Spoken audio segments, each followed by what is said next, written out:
Tom was a young man who had never worked, and one bright morning he lay stretched on the worn sofa, sunlight spilling over his tousled hair as the smell of bread baking from the nearby bakery drifted through the open window, while his friends passed by the street outside, briefcases in hand and laughter spilling across the sidewalk, and he blinked lazily at the ceiling, listening to the distant sounds of the bustling city, completely detached from the rhythm of life, while his mother moved silently in the kitchen, her warm hands kneading dough, her face calm but lined with quiet worry, glancing occasionally toward the sofa, her eyes soft with love yet heavy with concern, and she whispered nothing. But her sigh floated into the air like a gentle warning, as Tom rolled onto his side, stretching and yawning, thinking that tomorrow he might begin something, anything, though he had said that yesterday, and the day before, and countless days before that, with the same empty promise, and yet he did nothing, while his mother set the table with care, placing each plate and cup with precision,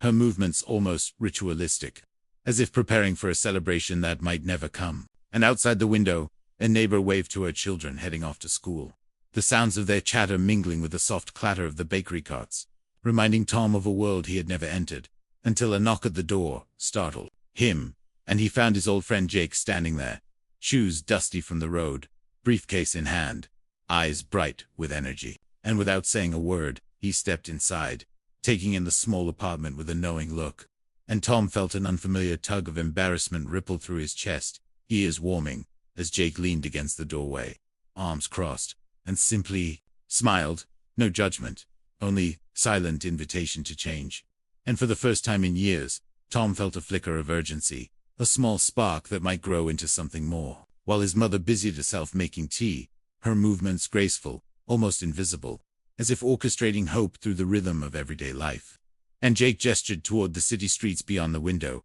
motioning at the busy shops and workers. And Tom followed his gaze, noticing things he had always ignored, the proud posture of a delivery man balancing heavy crates,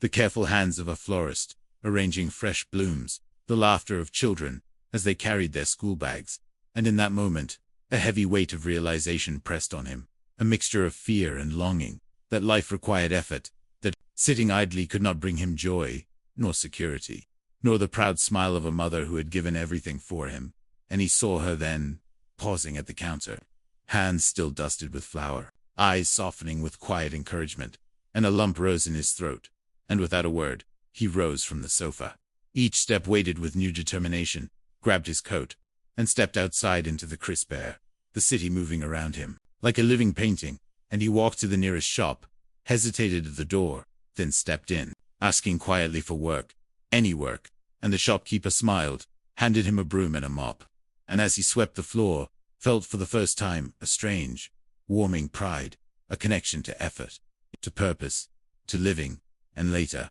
returning home. He held out a small wage in trembling hands to his mother, who received it with a tearful smile, enveloping him in a gentle hug. And in that embrace, all unspoken words were shared, a bond renewed, a new chapter begun. And they sat together as the sun dipped low, painting the room with golden light, a simple peace settling over them, as Tom at last realized that trying, even imperfectly, was the start of a life worth living.